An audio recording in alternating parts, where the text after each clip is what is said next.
Hello everyone and welcome to Helix Plays Games. My name is Richie and joining me this week, as always, is @CyberChris2077, Mr. Chris. Hello everyone. How are you, Chris? How are you? I am slightly hungover, I feel. More so now I've woken up a bit more. I felt like initially it was just tiredness, but now I feel like it might just be the hangover. You've settled too into your many beers. hangover. Yeah, in an unfortunate way. I need to have some proper food as well to kickstart my day off. But yes, far too many beers celebrating my last time drinking before parenthood. So it was also your brother's 30th birthday, wasn't it? It was. So two good reasons to have a good drink. I didn't go too crazy, but I think maybe. And just so people are aware, we're recording this at 2:30 in the afternoon, so it's not like I've just dragged him out of bed to record it. He's been up for several hours. We've already done a podcast today. We have, but sometimes they catch up on you. Sometimes they just catch up on you. No Rob this week. He is bogged down with work. He hopes to be back next week. So we wish him all the best. He better be back next week. Yeah. Because otherwise it's going to be me doing solo podcast, me monologuing for an hour. And no one wants to see that. But that's harsher than a Wo Long Fallen Dynasty boss fight, that is. Indeed. Talking about Wo Long Fallen Dynasty, we've got some great shows lined up for you this week where we will be giving out first impressions of Wo Long. Minecraft has had a world editor leaked, and do you like toast? All that and much, much more on this week's XPass.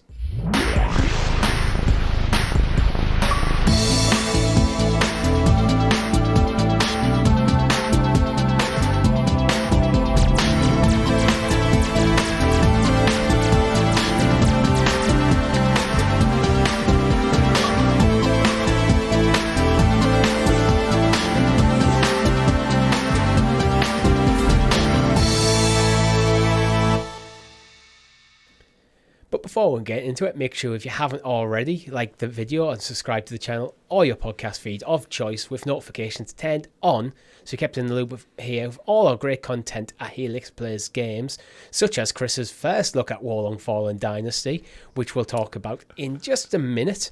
Our other great shows, such as Talking the PS every single Tuesday. We talk about everything on the PlayStation side of gaming. We follow that on Tuesday evening at 8 PM GMT, where we go live with the Clickercast, breaking down HBO's The Last of Us.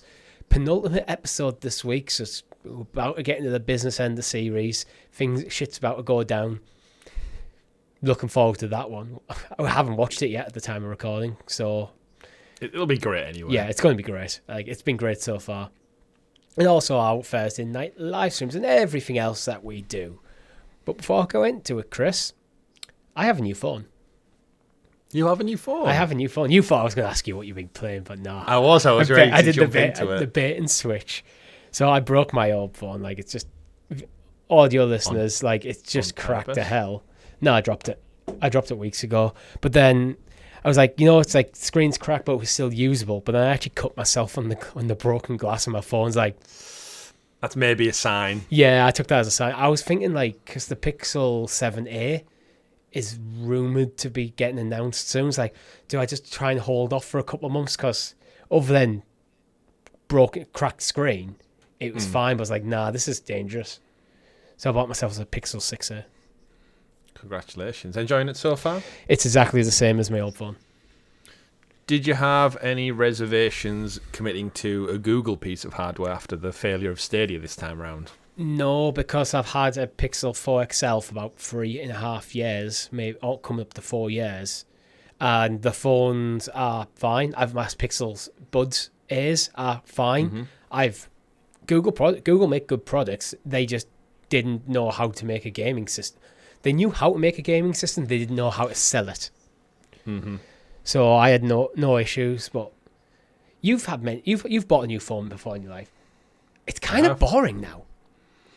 They're just colourful rectangles that do colourful things slightly better than the last version of colourful rectangles, yeah. I'm kind of disappointed just by, when you used to get your new phone, this is a very expensive new piece of tech, and you spend a couple of hours playing around setting it up. Mm-hmm. Spot the difference. Apart from the cracks on the screen, could you tell which one's which? No, not really. No, not without closer inspection. They're basically the same size as well. Mm-hmm. It's like it took after about 10 minutes. It was like, okay, all my stuff's over here. Now it's just back into just using it as I have day to day. Yeah, I'm getting most likely the Samsung S23 Ultra in June. I think my upgrade's due in June. And the most thing I'm excited for is it comes with a built-in stylus pen. So it's the same size and shape and UI as I've got on my current one, but it comes with a little stylus pen. So when I'm sat there taking my notes, do my little scribbles, editing the podcast show notes, I can do it a bit quicker and with more accuracy, I guess. Yeah, I have a remarkable e-paper kind of thing at work for note taking, like a digital notepad, which are way overpriced in my opinion for what they do, but it's pretty cool, and I didn't pay for it, so. Isn't all technology. Yeah. So, Chris, what have you been playing this week?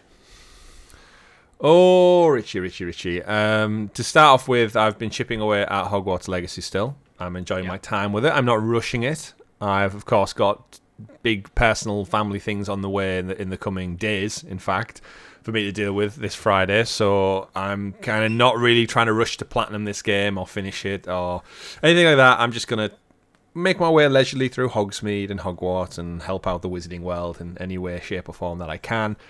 Game's still great, thoroughly enjoying it. However, this week I was tempted, of course, by new game that dropped on Friday, this past Friday, which was the Wo Long Fallen Dynasty from Koei Tecmo and Team Ninja of Neo fame and Dynasty Warriors fame. And we mentioned on last week's show, this is like kind of right up mine and Rob's street for... We're both massive Dynasty Warriors fans. We've played all games from, I think, 2 was the first one I played, all the way through to 9. I've dabbled in the Dynasty Warriors Empires, the Kessen games. Me and my brother especially. I got my brother Wo Long Fallen Dynasty for his birthday and specifically said when I gave him it, I'd already done my first look, and I was like, it's tough. Just be ready for it. It's tough. And yeah, it's obviously reviewing well out there. We'll talk about that as part of the news, but I've put about 3 hours into it now, about an hour and a half for the first look. I went back to it to see if I could take out the big bad, but the general consensus is, Richie, that this game is tough, and I don't know if I have it in me to beat this first boss, which is, you get to the first boss after about 20 minutes or so into the game. So it was 20 minutes of steady progress, leveling up, killing bad guys, learning the tutorial moves. And then I've hit this big wall that's known as Zhang Liang, and I can't get past the bastard. No matter evidently how much I try, I put about 2 hours into nearly killing him now, and I just... Yeah, we'll talk a bit more about that in the news section. But I mean, this week we completed Halo. We rolled credits. We did. Halo. We did. We wanted to get that out the way before my firstborn was due this week, so it was very timely actually. When we started the playthrough, I don't think we anticipated really the time frame for how long it was going to take, but we did it. We rode that warthog to victory at the end. Did we hit some frustrations? Absolutely. Did the game design and the age of the game maybe catch up with us a little bit near the end? Absolutely. I had some tech issues as well at the start of the stream. It was just generally a bit more of a frustrating stream. Like, we talked about it during like the live stream, but what are kind of your impressions now we've completed a Halo game? Well, yes, so that was the reason we did it, is again, running an Xbox podcast every week, is we felt we owed it to the Xbox community and the legacy of Microsoft to go back and play Halo. So we started at the very beginning. I know some people said go and play other ones like prequels, but we thought, no, we'll start right at the chronological order with Combat Evolved, and took us about 9 hours, I'd say, overall, across four separate streams. They're all available on the channel to go check out, and I had a great time with it. Thoroughly enjoyed it. We said, I think, off the back of the GoldenEye going on a Game Pass, we had kind of an urge to explore different things. Not that it's the same as GoldenEye, but it's again of a certain era with there's no sprint.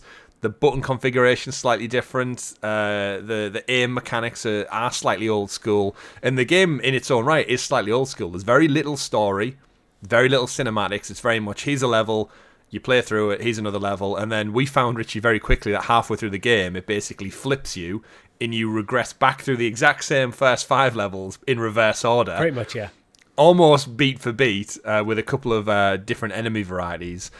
Enjoyed it. I enjoyed it. I think a couple of critiques, which a lot of people in the chat when we were live said that the sequels do improve on. I think a couple more weapon variety, enemy variety, and level variety was what you would expect from a sequel, just taking everything up to that next level. But overall, had a great time. I understand the world a bit more. I understand why this game back in the day did so well. And taking the mechanics of the game into a multiplayer, I can totally see why the multiplayer in Halo, especially Halo 2, took off to new heights with just like co-op and playing with each other. Great time. Yeah, even like looking at it from like a modern point of view, you can kind of see there's enough there in that first game to go, right, we're onto something here. Bungie back in the day, we definitely, I mean, the way history shaped out, Bungie very much were onto something with Halo. Just a bit. But yeah, and I think when you mentioned GoldenEye, I think that's kind of, we had our expectations set right. We knew we were playing an older game. We were playing one of the most important games of all time, basically, arguably. Yeah. I don't think that is overselling Halo, because what Halo did, especially with online multiplayer, is does Call of Duty Warzone exist without Halo? Probably not. Like, the world might have went a completely different way, but yeah, I think because we knew that, all the little bugbears we have, like the weird control scheme at times, the like a sprint, the lack of aim down sights, and so all that kind of stuff. It's like, it's fine, because I'm expecting some like older design decisions to be in there. Even like the reused environments and stuff was like, well, you had more limited resources. Yeah, you've just all that sort of stuff is like, okay, I can just look beyond that because it is an older title. Stuff that I would be highly critical if they did it now. And we did have, of course, we played it through via the Master Chief Collection, so we had the up-res textures and weapons and stuff as well. So we were playing essentially the best form of the game by modern day standards, so that did help a lot. We did ping back and forth a few times between the old and the new graphics, which you can just toggle on and off using a button on the controller. Yeah. And to have that comparison in some moments was like, oh wow, they put some effort into upscaling this a little bit to its credit. They retextured basically everything in the world. Like, it's not just, okay, it's now a 1080p 16:9. Like, because they originally might have even been by 4:3. Like, I don't know. Possibly. But they have put a bit more into it. It still even if the newer graphics still looks like an older game. But I think that adds to the charm a bit. Like, I'm not sure this is a game that would need a remake, to be honest. No, not unless you're going to totally do it from the ground up and maybe like expand the story, the characters, and definitely some of the levels would need to be tweaked from a modern sensibility standpoint. You couldn't just have like, there was a couple of points where we got quite frustrated where repetition set in and you were doing things like 3, 4, 5 times over, and it did start to feel like, okay, come on, move on a little bit, let's get past this. And they would need to definitely change that, because I think on a modern audience you would lose them. The patience would be lost. Like in the library there seemed to be like 3 kind of like rooms that you just loop through. But overall, I like Master Chief, I like Cortana. I enjoyed it, even 343, little annoying cube, and the driving mechanics of the Warthog. Like, you got a much better grasp than I did, but we still struggled near the end. That kind of final home sprint was, that was rough. Yeah, there's just too much shit in the way. Like, it just kept crashing. It's like, this is meant to be like an epic drive to victory, and it's just like, I spent half the time reflipping off Warthog and climbing back in. Yeah. I got good at doing that, though, getting a flip and get back in, get going straight away. Until you left me behind on one of the runs. Yeah. The fact that there was more than one run kind of sums up like the epic finale there. Yeah, but we definitely recommend, I think, everyone go check it out. If you're a Halo fan, you're a fan of multiplayers or shooters or something, like, you've never even played it before, like, you can experience it through our eyes as people who've never played Halo. And I think there's definitely remit in the future for jumping into the second one. I've definitely got a hunger to keep playing this franchise and see. I'm more just curious to see how it actually evolves and we get to Infinite where we are today.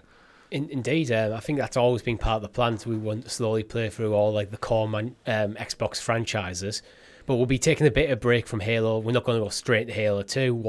One, because you're having a child, I kind of want to wait for you to be back regularly to commit our time to it. And 2, we like to change things up from time to time, so I'm not sure what I'm going to be playing this week. I need to talk to Rob, see if he's available, etc., before I make a decision. But it could be Elden Ring.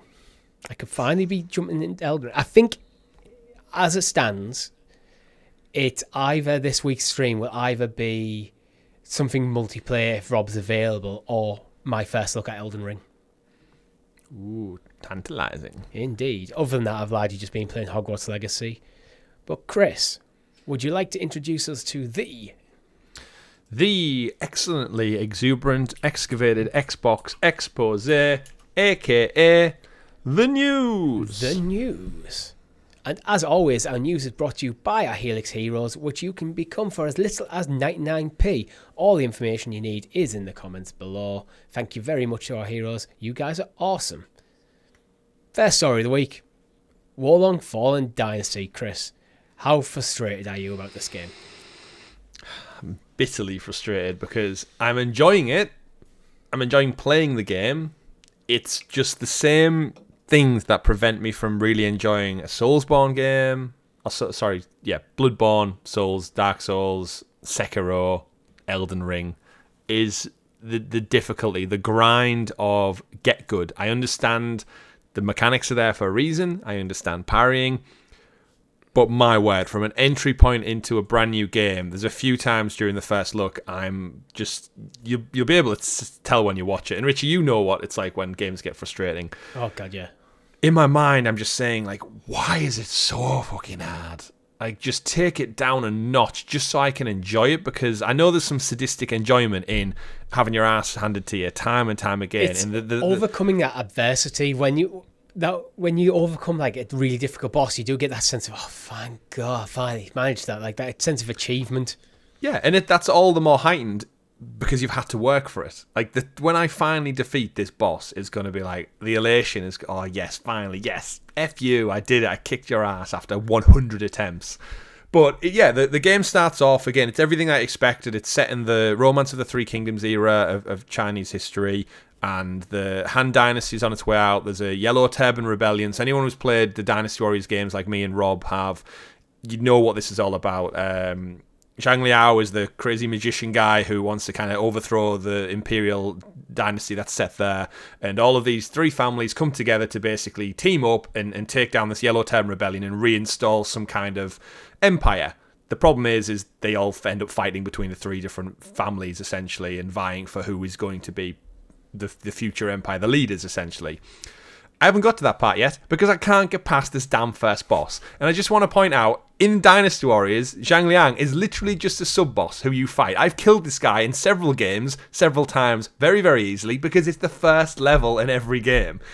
I can't get past the first level in Wo Long Fallen Dynasty because I can't parry for shit. He's way too tough. And spoilers for the first look, because I kind of have to get into it, Richie, to share my frustrations, is I started to nail the parries. I started to get confident. I killed him. Hands went in the air. Done. He's got a second phase. Health bar back to full. Again, the difference with Wo Long is there's a mythical element to it. There's a thing called the elixir, which means these enemies there's like the zombie creatures. It's basically Chinese history, but with some alternate history, mythical lore where there's monsters and creatures that don't happen. Folklore into it. Absolutely. And I fought a giant cat dog thing, avoided it the first time. Everyone in the comments said, go back, kill the cat dog thing. It'll power you up, then you'll go into the boss fight even stronger. I went and did all that, Richie. I went and leveled up. I went and ground out my morale level higher. I went and got better equipment, better loot, came back to Zhang Liang, and he's still handing me my ass several times over. So I'm able to get to the second phase, but when I reach the second phase, I've got like half a health bar, no health potions left. He's got a big mutant arm, like, what's his name from Resident Evil 3? I can't... Who's the Resident Evil 3 bad guy? The big mutant transformed one. Nemesis, yeah, he's kind of got this big mutant... It might not be Nemesis. He's got this big mutant arm. He's raging, roiding out on me.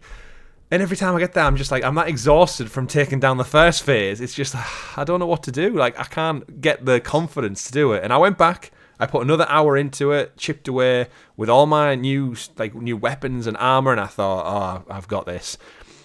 And I'm just being beaten down to a point where I'm like, time out, I have to quit, I have to leave this and come back with fresh eyes. But yeah, about 2 hours, I'd say I've tried to beat this guy now. And everyone in the comments on the internet is saying, if you can get past the first boss, the game opens up, and you can go grind, and the second and third bosses aren't as hard.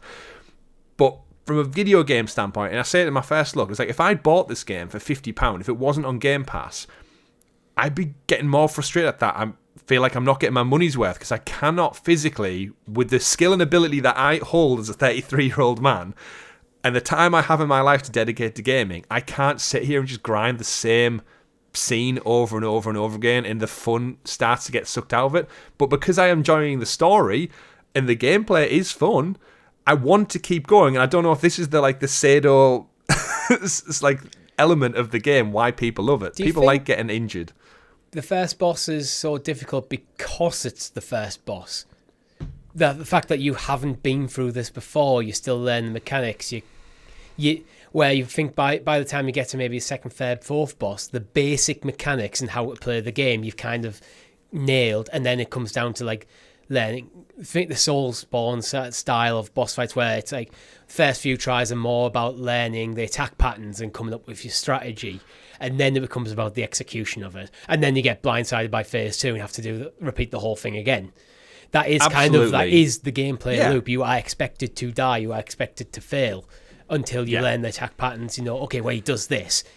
I can't parry this. I have to dodge. And then I'll dodge. And then's my opportunity to counter and stuff. But because you're still coming to terms with the basic mechanics. Yeah, it's teaching you the parry mechanics. I completely understand that. My problem is 3 decades of being conditioned as a video gamer. When I'm getting stressed or when I'm trying to beat a boss and I can see the health bar ticking down, I can see the stamina and momentum switching in the fight, my brain defaults to just mash square, mash X. And then the whole parry defend, it goes out of my mind because for years I just play third person action games like God of War, where if I get hit, I can take a hit and I just keep mashing with my axe, my Leviathan axe, or in Uncharted I just keep punching, or in Uncharted, like just any game you play, if I get hit, it doesn't really matter. Whereas you get hit in this game, you're fucking dead.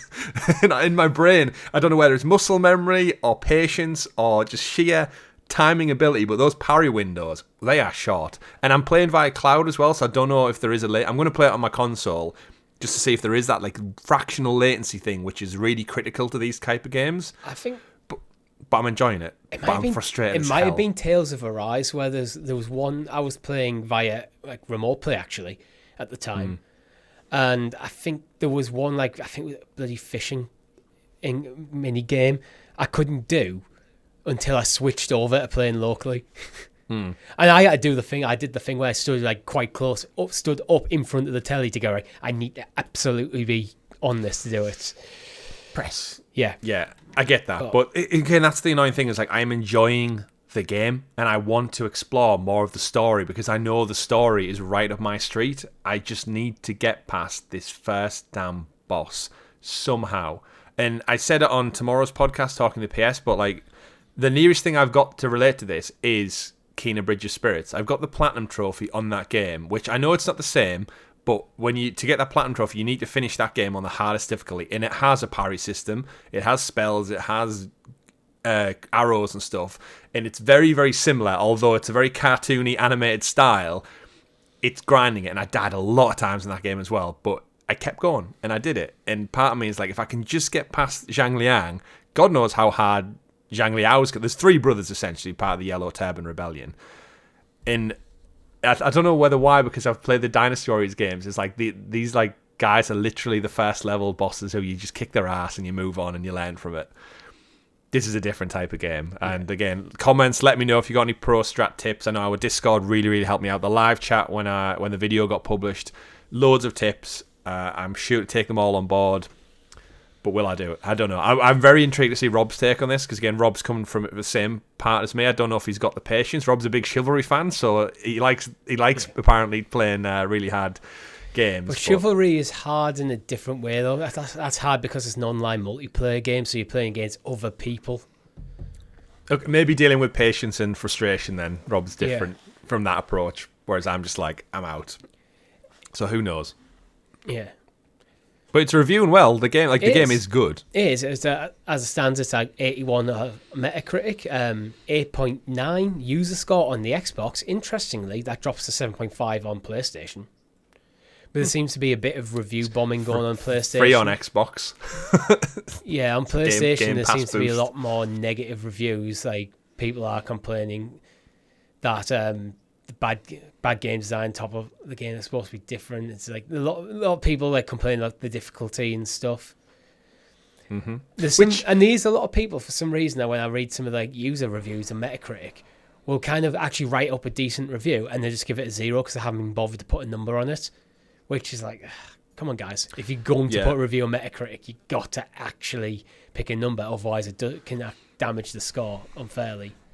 Yeah, there is something to be said about these type of games and why the likes of you and me have avoided Elden Ring for so long and Dark Souls and stuff. And there was part of me during the first look, I was like, I would love to just go into the options, have a difficulty slider just to knock it down a peg just for this boss and then move on. Because again, it's if I bought this game, if I'm playing this game, and because of the difficulty, nothing to do with the story, nothing to do with the characters, nothing to do with the gameplay as such, I can only experience the first 5% of this game.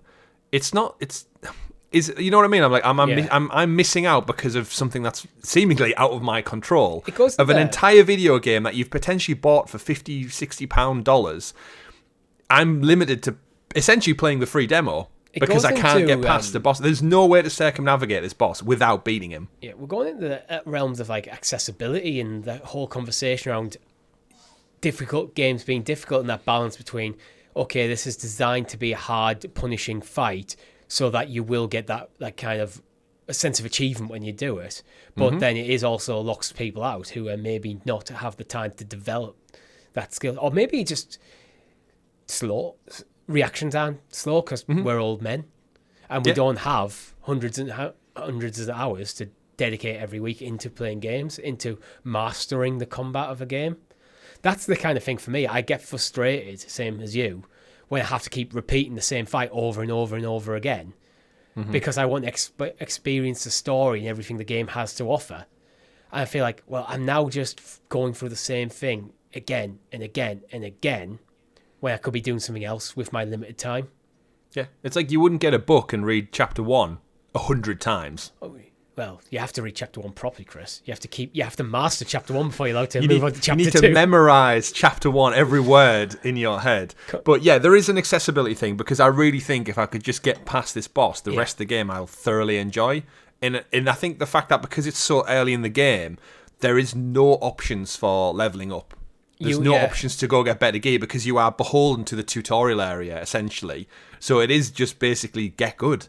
And I'm trying. I'm trying, everyone. 2.5, 3 hours of my life trying to get good to beat Zhang Liang. And again, I have a kid on the way on Friday. I'm not one. I don't know if I'll ever come back to it if I can't get past him. I couldn't spend an hour just grinding out the same fight. I'd be like, I'm moving on. Like, I might go back to it. Like, the reason, like, I don't have the platinum in Stray because there's one bloody achievement I couldn't get. No matter, I kept trying to grind. I kept going back to it. I just couldn't seem to get it down. So I just eventually give up. And it's just, and it does risk leaving a sour taste, doesn't it? It did a bit, because I would have loved to have the platinum for Stray, but I was like, I'm not. Which trophy was it again? It was the one where you had to get through like run that like gauntlet with all the little things. Without being jumped on, yeah. And you make one mistake, and that's it. Yeah, restart. Yeah.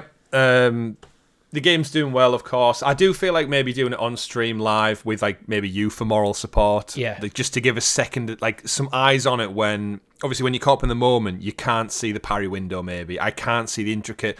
Because there's a stamina bar that goes back, and I have no clue what it really means. They're like, oh, the chi of the battle goes back and forth depending on how many blocks and parries you get in. But in the moment, I'm just focused on not getting my ass handed to me. So I'm not looking at the coloured bars, and when he glows red, I don't know what window of red I'm looking for to parry. And you just kind of get caught up in the moment, and then I just default to mashing X. Like, hit him. And then it's like, oh, I've been hit again. There's my health. Then my own morale goes, and I'm like, well, I've got no health potions, so just kill me now and I'll restart again. You need to relearn how to play games, basically. Yeah, absolutely. And maybe I am just too old for it, but I don't think you're too old. I'm sure. I think you'll get there if you commit. If you're willing to commit, I think you'll get there. And by the sounds of it, I almost think you should. If you think like, if I can get past this one boss and the rest of the game, I'm going to really enjoy. It's probably worth just getting there, because you'll get good by just repeating the fighting over and over again, and then. Don't know whether when it comes to the second boss, when it comes to the next, like that kind of gameplay loop, whether you'd enjoy it anymore, though. Yeah, if I get this, the second one's apparently easier. So if I get the second one, like, a hand his ass to him, yeah, and I'm like, I did it, I'm better, I've got good, and then I get to the next bit. Yeah, you know, instead of doing like taking 20 goals, it takes like 3. And it's like, yeah, nailed it. Yeah, absolutely. But no doubt we'll hear more about it. I'm glad the game's doing well. Because seemingly these are the style of games, and for people to experience, if they can get past the first boss, the story of the Romance of the Three Kingdoms is fantastic. If you've never played a Dynasty Warriors game, this is a version of that. Yeah. And but it did make me want to just play Dynasty Warriors because I know I can hand their ass to them. I literally kill millions of people in that game, and when you're nearly dead, guess what? You got your special to use, and you just wipe them all out with a special. Not so much in this one. You know what? I was actually going to play it. Right until I saw your first look and went, I don't think I'm going to enjoy this. I'd actually like to see your first look myself, just to see how you would approach it. Almost like the dichotomy of you versus me and how we both would approach it from similar experience standpoints. You know, and almost there's a sick part of me which almost wants to see you suffer through it. If I find the time and the inclination at some point, I might do like a first look and just put it up for the channel for members. So you get a second first look on the same game. It's world exclusive there. 2 first looks in the same game. Absolutely. Has it ever happened before? I mean, someone, surely. But that this game, the fact that this game can also be played with touch controls is beyond me. Whoever completes this game using touch input on their mobile phone, they deserve like shares in the company or access the keys to the development studio, because that must be like one of those, the person who completed Elden Ring with using a dance mat. Yeah. This is like the type of levels of craziness, like how you could deflect, block, and parry using a touchscreen phone version. Beyond me.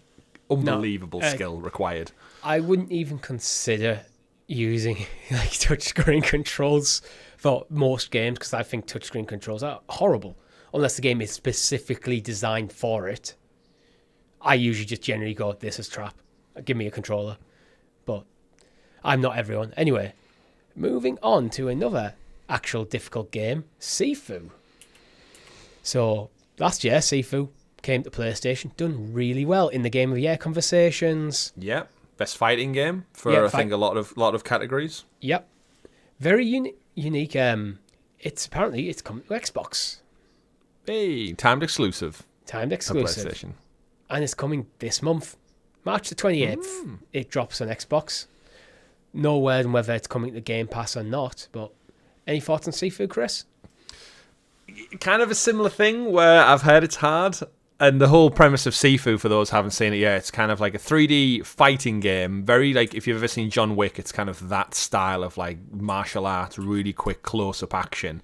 But the unique twist on Sifu is your character, if you die, you age, and the older you get, the slower you get. As I've just explained for 20 minutes talking about Wo Long Fallen Dynasty. It kind of has this thing where you start off quite young, so as you get a bit older, you actually get better, and then you fall the way again. Like, as life doesn't... Anyway. Yeah. There's a risk-reward of if you die or you lose, you get older and older, and your character starts to age as the story progresses. And I know there's achievements linked to like finishing the story before you reach like 50-year-old or something like that. But yeah, it's very, again, punch and fight mechanics, loads of enemy varieties, loads of nice little arenas as you work your way through a couple of different unique settings. And yeah, it looks fun. Again, in for a lot of Game of the Year conversations for a lot of outlets, and it was on PlayStation. Now it's coming. Would be a perfect Game Pass game, if I'm honest. I don't know how many people are going to go out and buy this a year later, but it's nice to see it making the jump across. I think it could do well in sales because it was so like revered on PlayStation. Mm-hmm. If you only have an Xbox and you keep hearing about this game, go, that's right up my alley. Mm-hmm.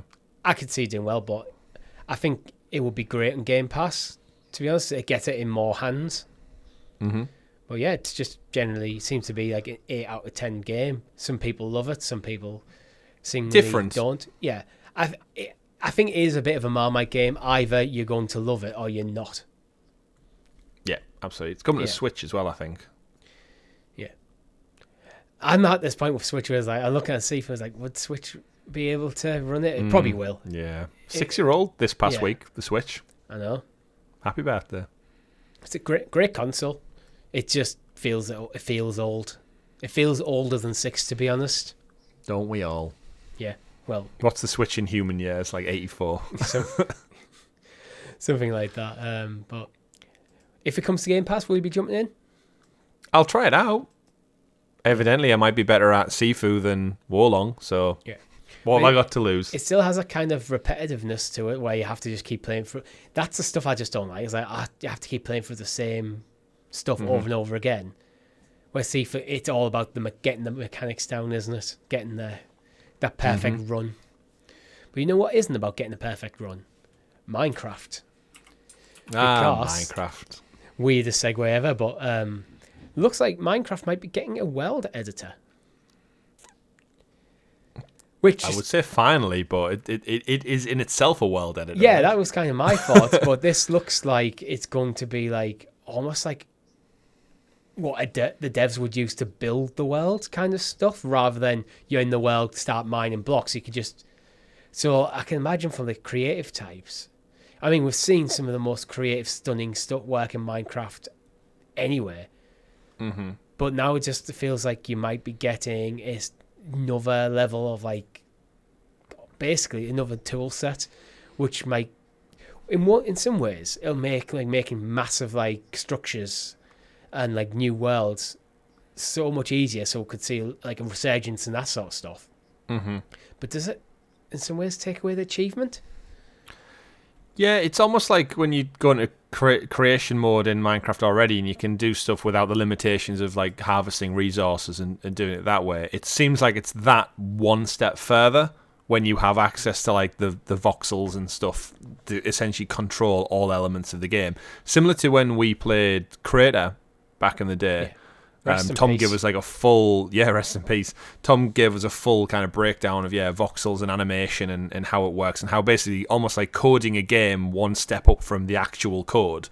Yeah. And you know what, Minecraft is so popular, and I'm surprised it's took this point for them to almost like, it's almost like opening the game up as open source, when anyone can go and you can just do what you want. The only thing I think they've said it doesn't look like you can edit is the bedrock, which is just the base of the map, so that's not anything shocking. But yeah, all the key creator codes in there, snippets of the listings. Minecraft, again, just it's the gift that keeps on giving with when it comes to creativity and expansion. Yeah, it's weird. We actually have another expansion coming later this year called Trails and Tales. So they're doing another full expansion. Do you think this could come alongside that? Or do you think I would imagine is so. Just something separate? It's very niche. Like, people who play Minecraft are happy to live in that Minecraft world because of what it is. I put many hours into Minecraft, more so on my PlayStation Vita, because having it portable on the go was great. I can see that. I think if I was to play it now, I would actually delve into it back again on the Switch, just because of that. Just when you got a spare 20 minutes, chip away at a couple of blocks, do some resource gathering, and then build something on the move. One of your phones? Go Game Pass? It doesn't run as well on... I mean, to be fair, I used it touchscreen because Minecraft is available from the App Store as well. So there is a mobile version.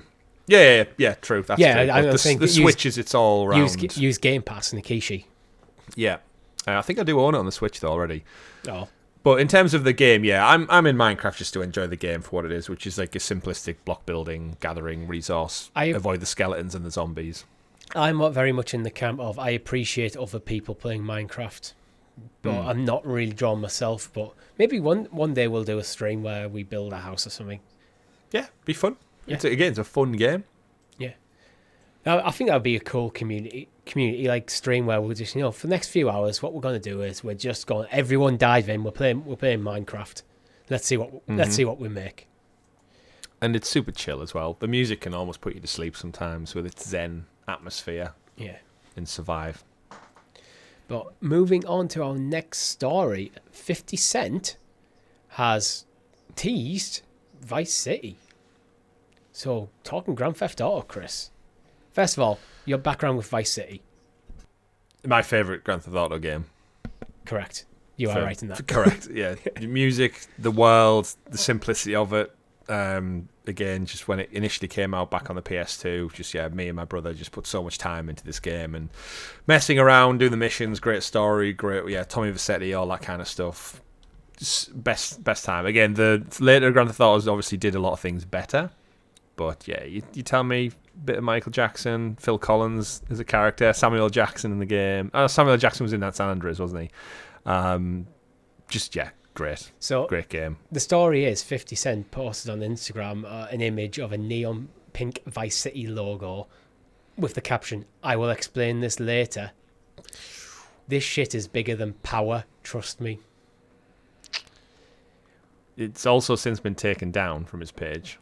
Oh yeah, because he probably didn't. If he is involved in a new Grand Theft Auto Vice City game, then absolutely Rockstar taking that down. Yeah, for like, dude, don't give it away. Like, don't give it away. But yeah, if they went back with like modern style, like again, the general consensus for Grand Theft Auto is they think they're going to make all the world. So you're going to have San Andreas, Vice City, and Liberty City all accessible in one massive open map because they don't want GTA Online to die. They want it to kind of just keep existing in perpetuity. Do you think like Grand Theft Auto 6 might just be Grand Theft Auto and be like, this is now the base of where we're going to take it going forward?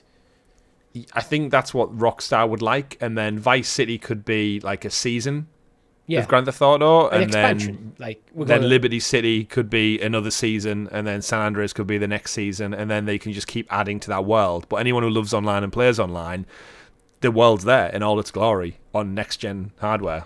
I almost think it'd be like something like The Crew, where like you can just, okay, we're just going to add another region to the map, and now you can travel to this region, and then just slowly build out the world. And that's almost Grand Theft Auto to a nail, because in Vice City, in the original, remember Grand Theft Auto 3, you couldn't go across the bridge until it was opened up to you. Otherwise, you get 5-star wanted levels. So yeah, they could do that. I'm sure Rockstar have had grand designs for years now, and it's been so long. So long since GTA 5 came out. It's weird. It's the success of Grand Theft Auto Online is probably what's pushed this back and kept pushing things back. Mm-hmm. My only issue with having this like constant world Grand Theft Auto is you're stuck in the time period. Yeah. So when I think Vice City, it's not the city of Vice City that makes that game. It's the era it's set in and everything around it. Yeah, that 80s, like, in the music and like everything's neon like that.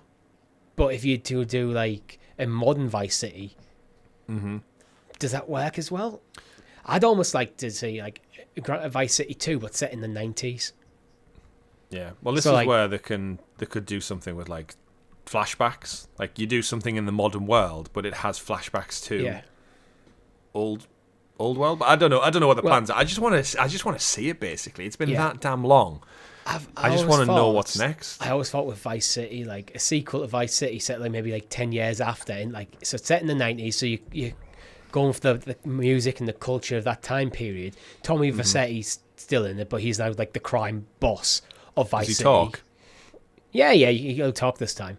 Because I don't think he'd be the guy you're playing.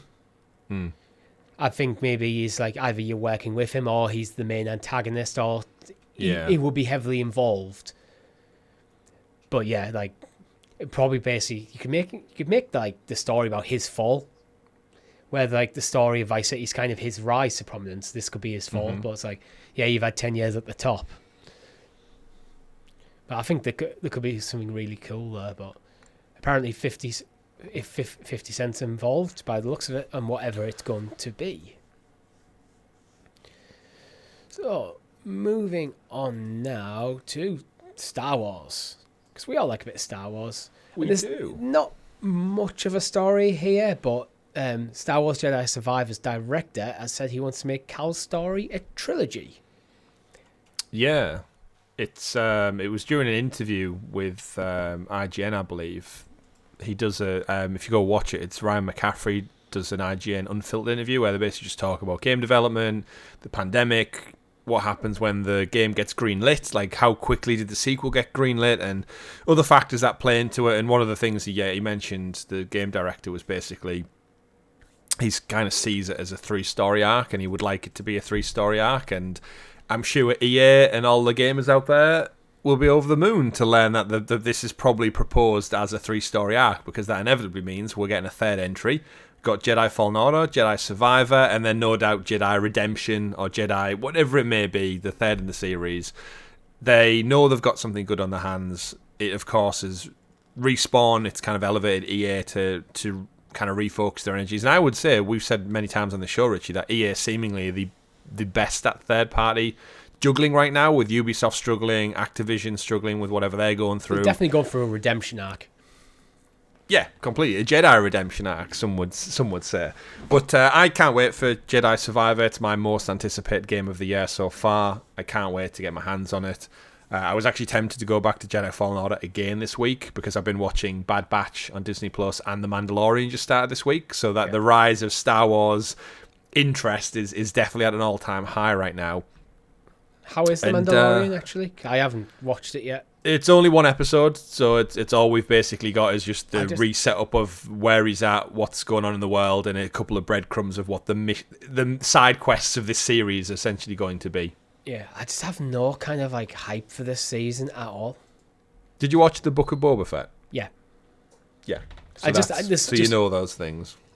I'm up to date. I haven't watched Bad Batch and don't really intend to be honest. Mm-hmm. It's not like necessary for this or anything. Yeah, and I was just like, I don't know what it is. It's The Mandalorian. It's like it almost seemed like, oh yeah, and The Mandalorian's here. It's like this is how the season feels. Just like there was very little like marketing or anything. It's like I don't feel invested in it at the moment.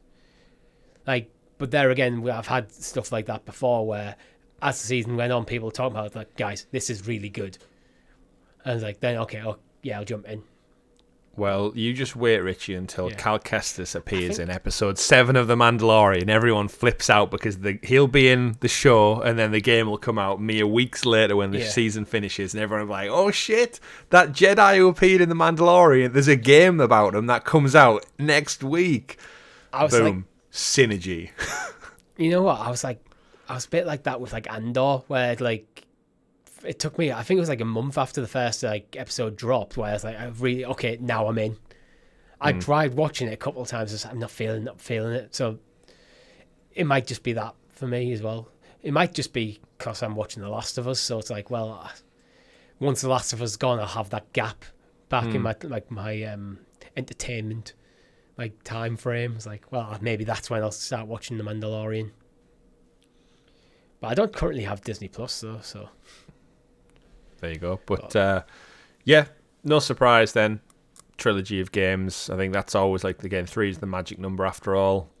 They're going to do a lot of stuff, I think, to elevate the gameplay mechanics. As the director says in the interview, he's like already talking about what they can improve on, and they knew when they shipped the game that there was a couple of things they want to rework. I think the map was a big bugbear for some people. The fast travel, and he explains, I think in the interview, the director actually goes in depth about saying when they were so far incubated making the game, they didn't realise fast travel would be a problem or a bugbear with the first game because they were so insular in development.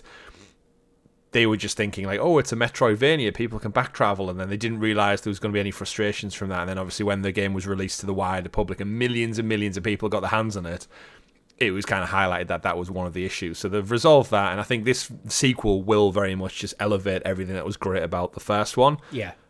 And if it has any of the story beats that we got from the first one, and if it does tie in with all Star Wars canon, then I've got very high hopes for this game. Same. Very high hopes for it. I hope we're not overselling it, our expectations. No, I've got reservations about it. Like, I'm not expecting it to be a God of War levels of like storytelling and stuff. I very much have my expectations in check for what it does. I just think a couple of cool Easter eggs, tie it in with the wider Star Wars world, give me the same cool lightsaber mechanics, because that's what I'm in it for, basically being a badass Jedi. Yeah. And I do hope they really elevate like the team, because what I think the first game did is we had Greasy Money Baby and we had his wider squad.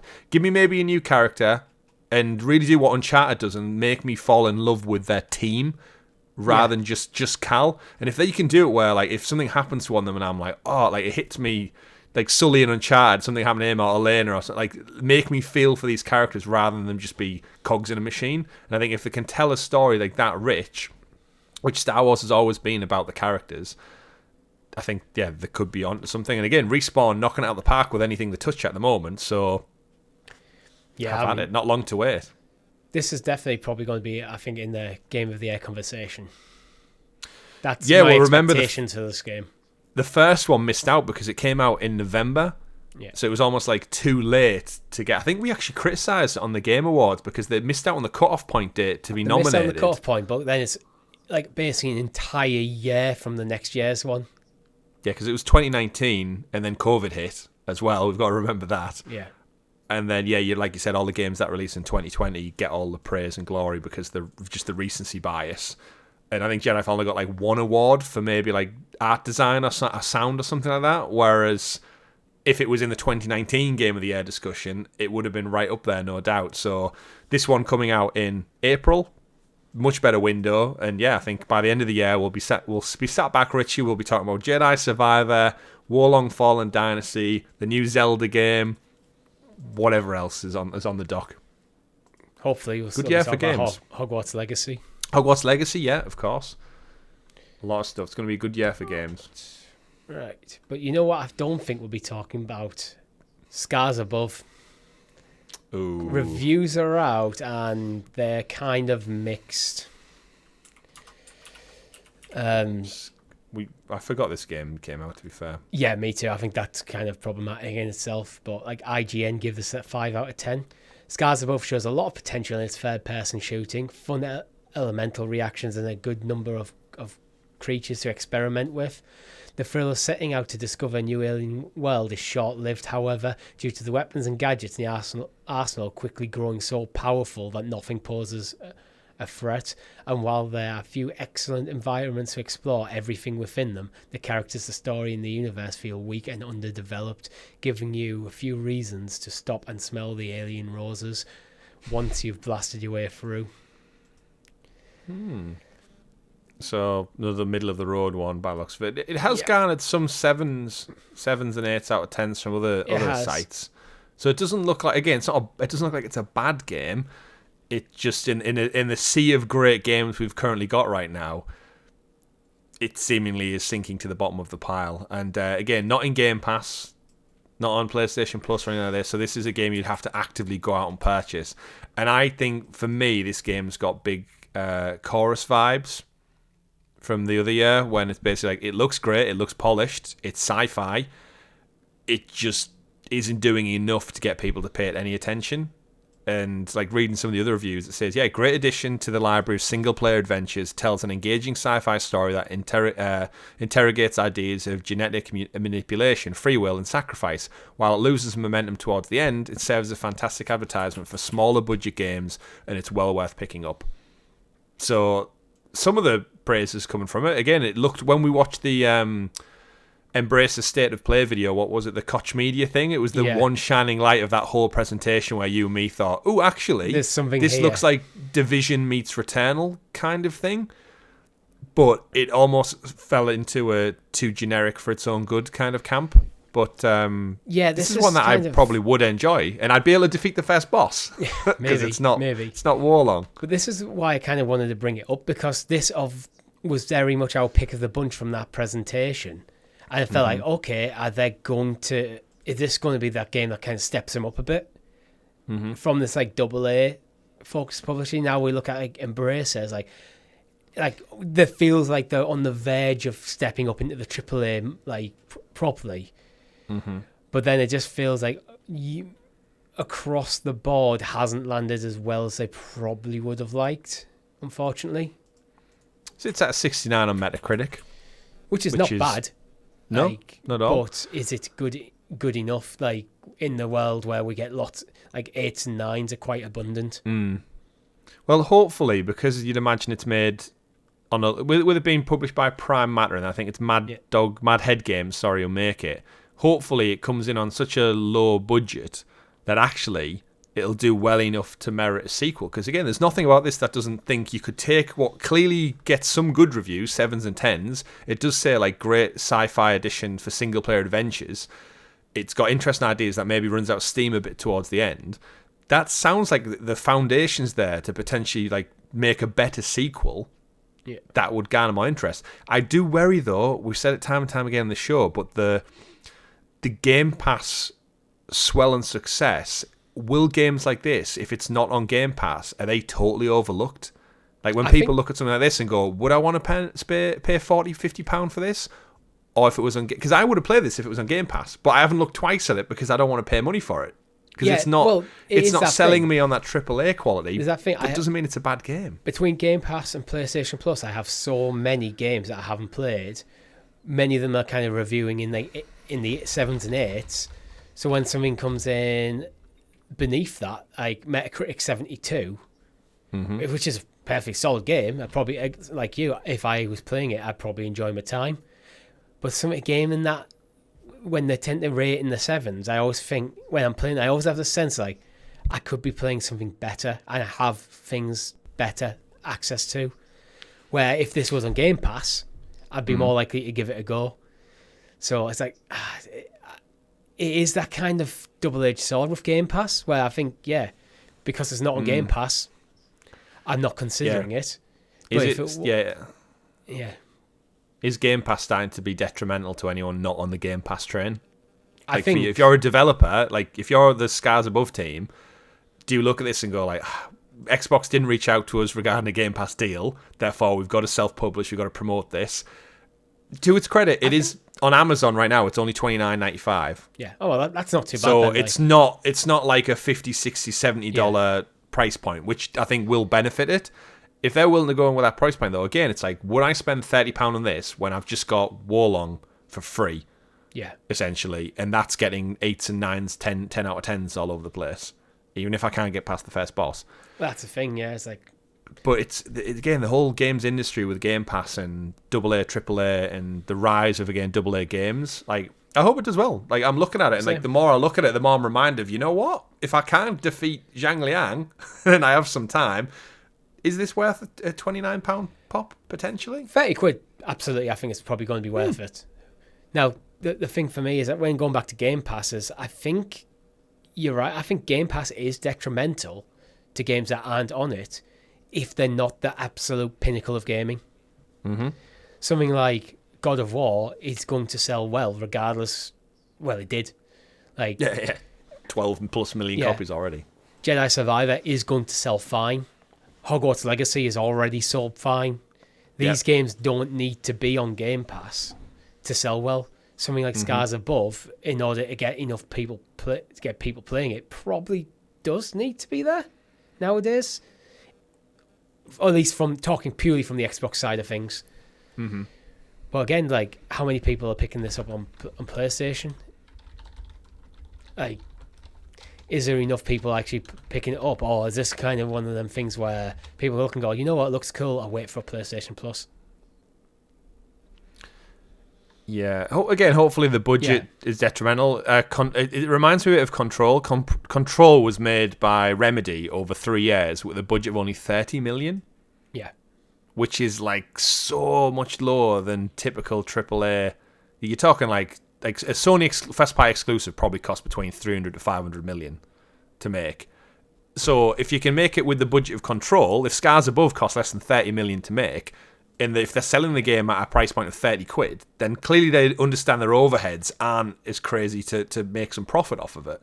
And if it's not on Game Pass, then you'd like to think that window is smaller. So hopefully even on a modest budget, it'll turn around. But yeah, there is something I think long term with Game Pass and subscription models that we're going to see a drastic change going forward with just sales and revenue splits and how they're split up between publishers and game devs. But Game Pass, crazy times. It's changing the industry, and not everything. While I am pretty much enamored by Game Pass and what it does for me as a consumer, there is negative sides of it, and I think some games that may just not find a home that they might have once did. Like, absolutely.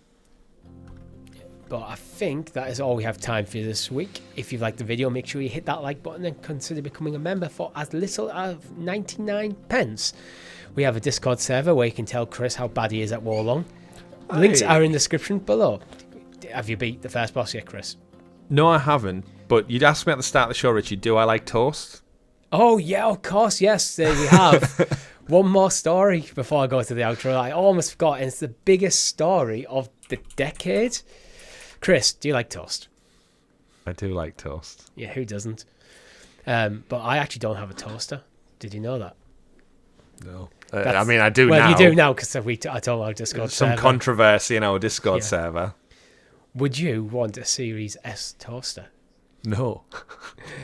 Me I don't want a toaster. I don't want a hoodie for my controller. I kind of want the fridge, if I'm honest. But yeah, Xbox, apparently Microsoft, they want Xbox brand to be everywhere. Switch, PlayStation, PC, mobile, and also your kitchen and your bedroom and your wardrobe and your car. It's just the marketing machine for Xbox knows no bounds. I just don't even get it. Like, it's because it's a rectangle. It's a rectangle, therefore it can be a fridge, an oven, a toaster, so a table. Everything. I have some specs for you. Oh, sweet. It's Lay it on me. Power is 120 volt, 60 hertz, 800 watts. It's a 2-slice toaster, which with 40 millimeter side slots, suitable for 120 by 120 millimeter bread. Industry standard, yeah. 1 to 6 browning settings, an anti-jam function if you're more of a marmalade person, and anti-slip feet. Anti-slip feet is a feature. My toaster, quite frankly, is all over the place in the kitchen. I can't keep track of it because it doesn't have anti-slip feet. I've been sat in your kitchen and just at the table and it just went flying across the room. It's just that slipping. Removable crumb tray. It does Shout out to that. That's better than DLC, that is. It has defrost bagel buttons, cancel buttons. Right, Chris, do you use the browning setting on your toaster? I mean, no. Once I decided I got my right setting, it's been left like that for years. Well, I've just, I have owned toasters in the past. I always just use the cancel. I just use the cancel button. You just monitor your toast. You mean? It doesn't take until that. It's ready. Let's be fair. How long does it take to make toast? I'm not going for a walk. I'm not putting I'm doing other things. I'm making cups of tea and stuff, getting the butter out the fridge. Yeah, but I'm in the vicinity, so it's like I'm not leaving the kitchen when I'm making my toast. That sounds risky. You're the type of person in a hotel who puts their toast back on the toast ring. And then it gets cremated on its second time. You know, the big industrial ones they have at hotels for buffets. And there's always some idiot who's like, oh, that's not quite brown enough. I'll put it back in, not thinking that it's almost on that episode of Friends when Ross gets it goes fake quick. tan. Yeah. 2, I'm 4, I'm an 8. Like, that's what you're doing to your toast. Stop it in hotels. Put it through once, leave it be. Yeah, I can only get quite lightly brown, so I don't trust the settings. I just go pop. Okay, that's fair. But yeah, shout out to the Series S toaster, I guess. Yeah. Pair it with your Xbox Series X fridge. I mean, it does have the weird grill thing on the side. It does? It's probably not functional, but it's there. No, definitely not. But this time, that's all we have time for you this week. If you like toast, let us know in the comments below, and you can join our Discord server and like the video, subscribe to the channel, all your podcast feeds, all that's great stuff. I've already kind of done the outro once. Thank you very much for watching. My name's been Richie. I've been Chris. Don't burn your toast. Goodbye.